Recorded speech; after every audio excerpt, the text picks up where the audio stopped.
Morning, guys. I am going to take a little walk towards the center here. Gonna go by the supermarket, Lidl, grab my snacks here for the morning. Then I think probably I'm just gonna walk to the center, right? Because it's about 1 mile to Lidl and then another 2 miles to the center here. So gonna get my exercise, go on the walking tour, then I think I may grab the metro back north, as I usually walk between 3 and 6 miles a day. Sometimes I'll do 10 to 15 miles a day every day, right? So, and then I won't have to pay the annoying €2 on the metro, right? And also the problem with the payment on the metro fares, a lot of the metro machines are broken, right? So it's hard to get them to work there. Interesting, here's a butcher obviously, where they sell only meat. Pretty unusual in the US there to see that. We're gonna go meet at the statue here at the center of Paris. And then we're gonna walk around and film the tour there. So here we go across the Seine River. It's really not very big. Nothing as large as the Danube here. So here's the tour meeting point up here, Fountain Saint-Michel. Now, these free tours here, some of them are no good, right? So most of them are okay, you know. But sometimes you get these duds and they don't know much of anything or don't care. Yeah, so we'll check it out and I'll videotape some of the tour here. My name is Alberto. I'm your tour guide today. We're going to start the tour right over here on Place Saint-Michel. From here we'll walk to the beautiful Cathedral of Notre-Dame de Paris. Then we'll do some walking along the banks of the River Seine. We're going to discover the oldest island, the island here in the river, the oldest bridge here in Paris. We're going to discover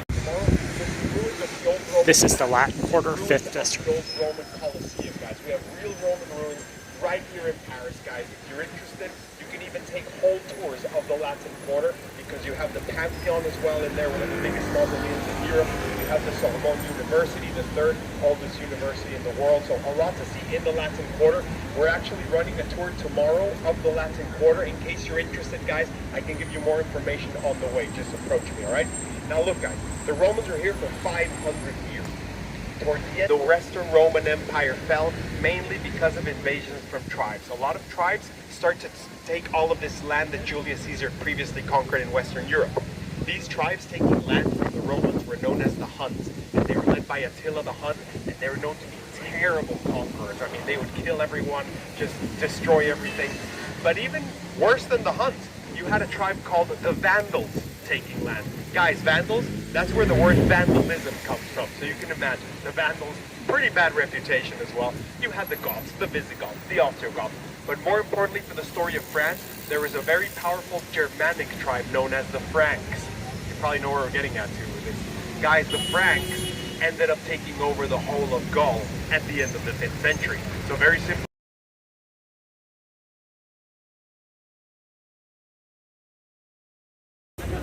So here we have Notre Dame, where they had that fire, right? So where this is, it's on the island, right, which is the oldest part of Paris here. Yeah, Our Lady, very good, Our Lady. So Notre means our, Dame means lady. When you say Notre Dame de Paris, you're saying Our Lady of Paris. Guys, I would love to take you inside of the cathedral, but we can't because of the fires. Did you guys see the fires on the news in 2019? Guys, unfortunately, I didn't see the fires on the news. I saw them live from the bridge over there. It was terrible, terrible to witness live. Huge towers of smoke coming out, massive flames as well. They're trying to put out the fires, but honestly, they just couldn't. Look, they believe that the fires began because they were already refurbishing the rooftop of Notre Dame, and the original rooftop used to be held up by 1,300 massive pieces of timber, wood. So they were basically refurbishing this. They believe it's one of the machines that malfunctioned and sparked and caused one of the timbers to catch fire. Guys, when one piece of timber caught fire, you can imagine what happened to 1,300. It just, guys, we lost the spire. You probably saw it on the news. The spire came down, the whole rooftop crumbled. We We lost important paintings, important stained glass windows, a lot of damage on the inside. But the most important holy relic on the planet was saved, and that was the crown of thorns of Jesus Christ, which has been in France since, well, since the 12th century basically. Started building in 1163, and it took 187 years to build this cathedral, so almost 200 years. Great example of the Gothic style of architecture because of its height. They believed in these times the higher they built, the closer to God they were going to get. They wanted to reach for the heavens. Also, gargoyles. You guys see those little creatures sticking out from the base of the two towers? Gargoyles are there to scare away evil spirits. They're there to ward off evil.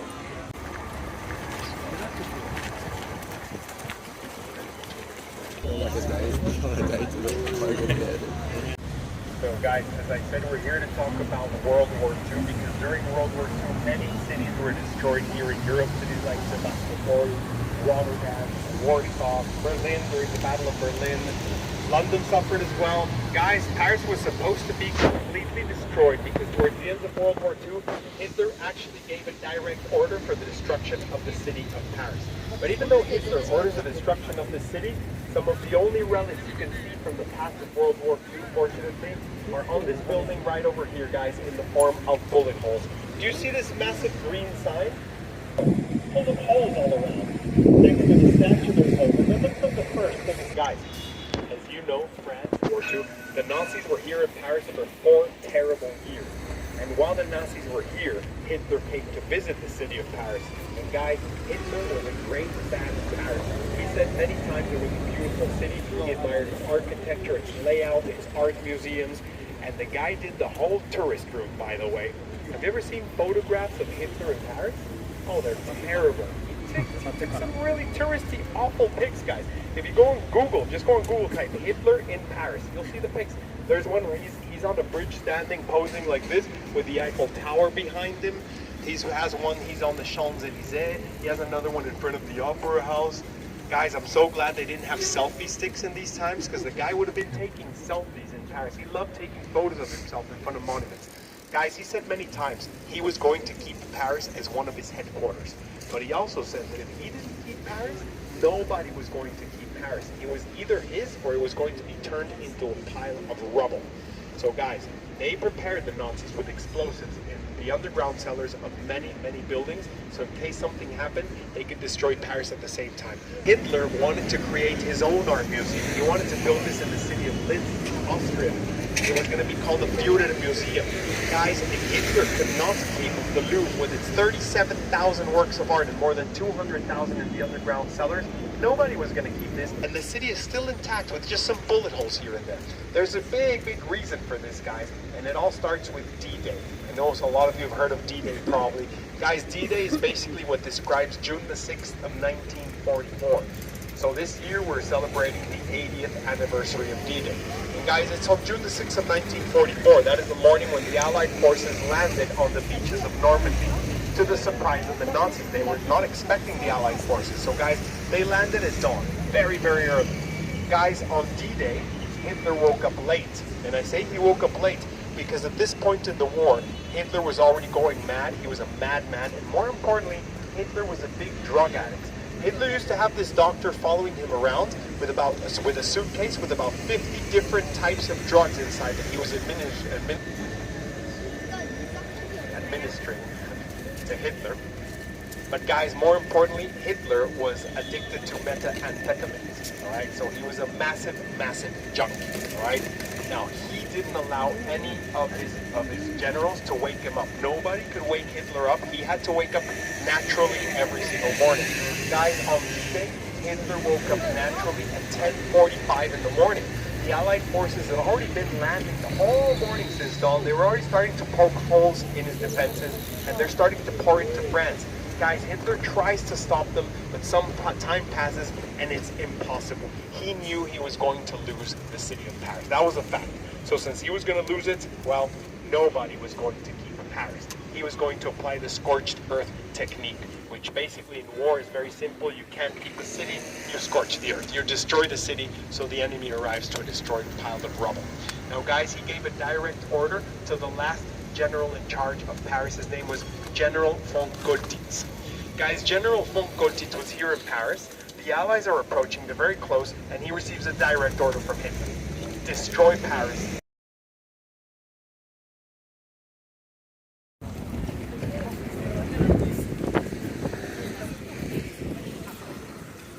Oldest bridge in Paris, which is this one right over here, guys.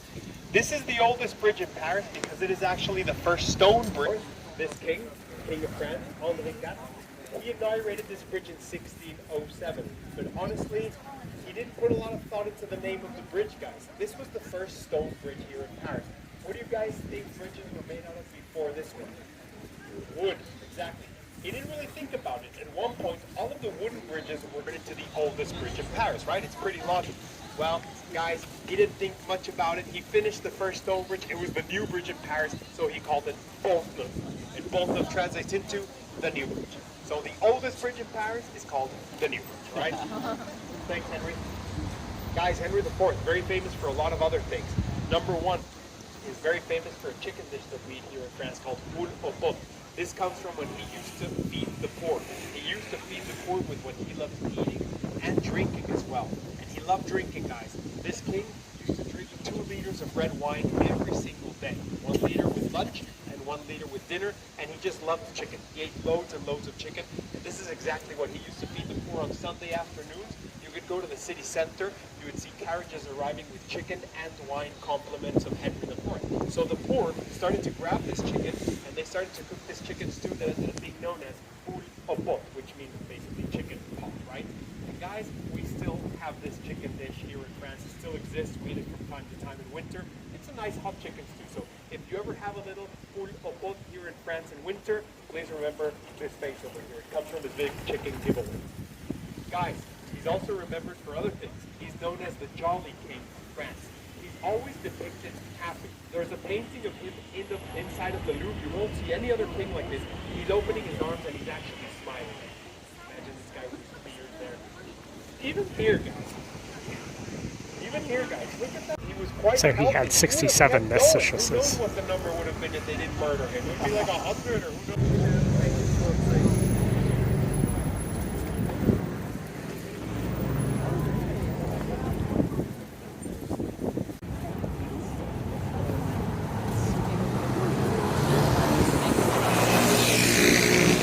Here's the Louvre. It's a huge art museum with tons of works of art. I think he said 37,000 works of art here. Guys, so welcome to the Louvre. The Louvre is the biggest art museum on the planet. Guys, what you see here over here is just 1/3 of the whole size of the Louvre Museum. The Louvre continues over there with the pyramids are. I'm going to take you to the pyramids in 1 second. It just keeps going all the way there. This is just 1/3 of the museum. It is massive. Guys, it is not only... So this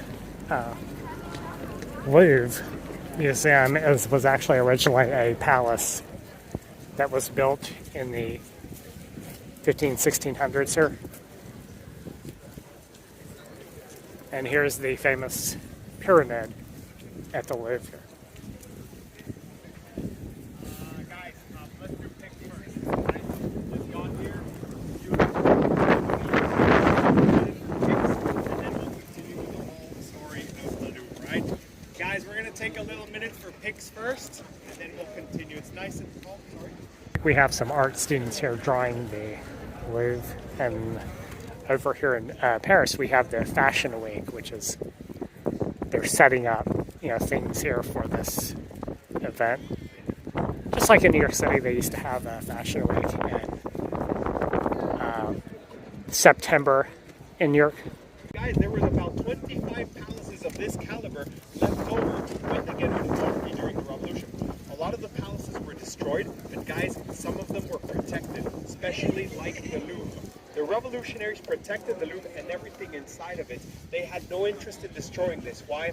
Guys, the stone was good. The infrastructure was good. It was right inside of Paris. You could just repurpose the building. You didn't even need to destroy it. So guys, they actually opened up this whole wing of the Louvre. Only this one over here, it got opened up as a museum.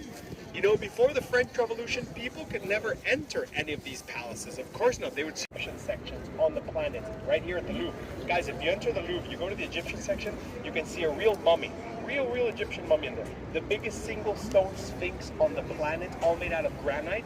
is inside of the Louvre as well. Sarcophagus, we have sculpture, everything from Egyptian times. And a lot of this comes from when Napoleon visited Egypt and brought back some souvenirs. Yeah, right. He went, killed, conquered, stole, and brought a bunch of stuff back to. So these pyramids, they're from IMPI from 1989 here. This used to be a parking lot.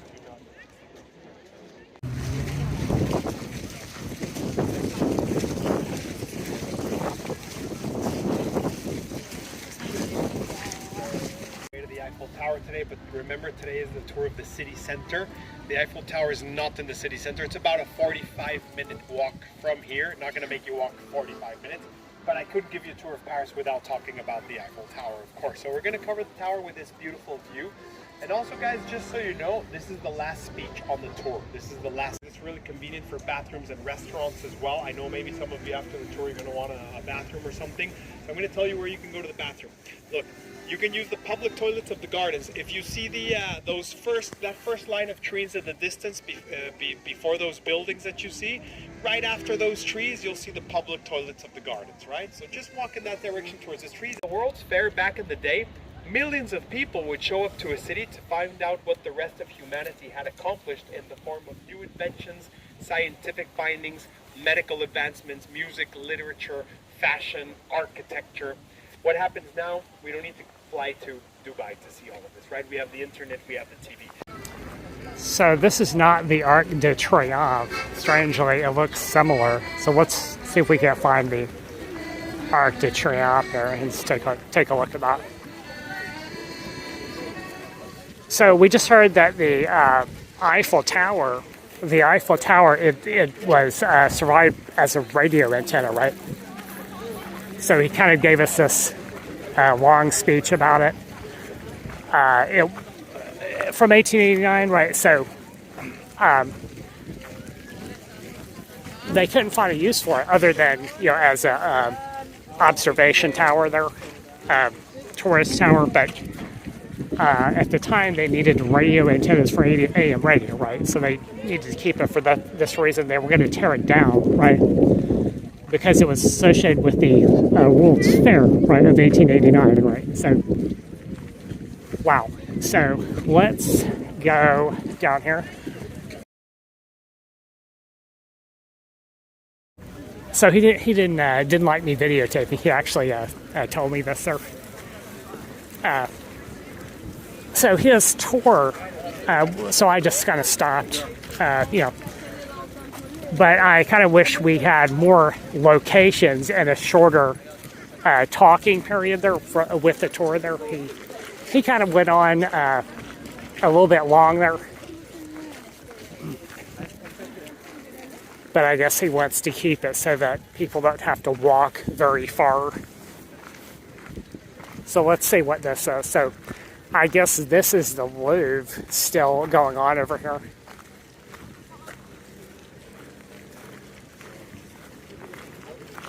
Let's go and see if we can find a bathroom, and I'm going to go check out some other sites here as well.